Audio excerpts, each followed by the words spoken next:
saddex guddi oo ka mid ah guddiyada joogtada ee golaha kuwaas oo kala guddiga cadaaladda guddiga garsoorka arrimaha diinta guddiga arrimaha bulshada iyo guud ahaan adeegga bulshada ayaa halkan oo ah halka ay ku shaqeeyaan xubnaha xildhibaanada golaha shacabka maanta waxay ka hor akhriyeen warbixin cajab gelisay xildhibaanada golaha shacabka taas oo ku saabsaneed ama ay ka soo diyaariyeen xaaladda maxaabiista ku xiran xabsiga dhexe ee xamar in ka badan 1300 oo maxbuus ayaa ku xiran sida ay sheegeen guddigana waxa ay siyaabo kala duwan u booqdeen ama taariikho kala duwan u booqdeen halkaasi gudoomiyaha guddiga xuquuqul insaanka ayaa ugu horeen xubnaha xildhibaanada golaha u sharaxday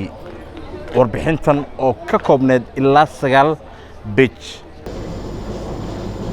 xabsiga waxa uu ka kooban yahay 5 qaybood maxaabiis lagu xiro waxayna kala yihiin qaybta dumarka qaybta dadka waaweyn qaybta caruurta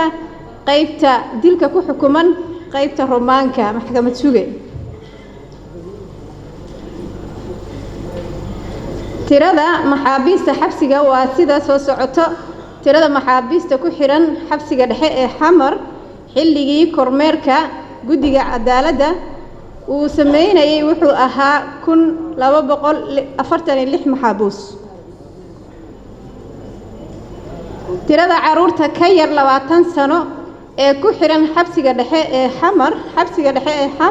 waxay ahayd 49 tirada dumarka waxay ahayd 28 maxbuus oo ay ka mid tahay ex xildhibaanad Muna Ibrahim Abuukar waxa ku jirto xildhibaanad wasiir soo noqotay dhowr jeer 2 jeer xildhibaan ahayd xildhibaan Muna oo ku xiran muddo 2 sano iyo waxa sii raacay oo isna warbixinta sii dhameystiray xildhibaan Ismaaciil Ciid arinta la yaabka leh oo xildhibaanku sheegay waxa kamid ah in xabsiga dhexe xamar qof uu xiran yahay موبيل نعلة سيدا وشيء. waxaan ugu talagalnay in maadaama xabsiyada dalka guud ahaan gaar ahaan xabsiga dhexe xaalado kala duwan ay ka jiraan in golaha shacabka iyo xildhibaanada sharafta leh xaaladaasi lala socodsiiyo si markaasi ay u fududaato marka in wax badan laga qabto aad u mahadsantihiin fadhiga maantay oo ahaa kii 16aad 147 xildhibaan ayaa soo xaadiray gudoomiyaha golaha shacabka Sheekh Aadan Maxamed Nuur Madoobe ayaa shir gudoomiyay oo wehelinayeen ku xigeenadiisa koowaad iyo labaad fadhigan waxa maanta hor yimid wasiirka wasaaradda haweenka iyo xuquuqul insaanka Khadiija Maxamed Diiriye xubnaha xildhibaanada golaha shacabka waxay akhrinta kuwad u marisay sharciga xuquuqda naafada dad aad u nugul oo naafo caruur haween isugu jira ayaa iyo guud ahaan ilaalinta xuquuqda aadanaha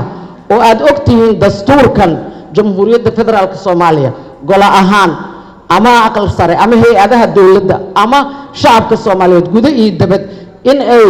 si fiican il ugu hayaan hal cutub oo dhan oo cutubka labaad oo dastuurka ah ayaa isku caddahay xuquuqda aadanaha xubnaha ka tirsan xildhibaanada golaha shacabka oo akhrinta koowaad kadib mabaadi'da ee sharciga ka hadlay ayaa sheegay in muhiimad in sharcigan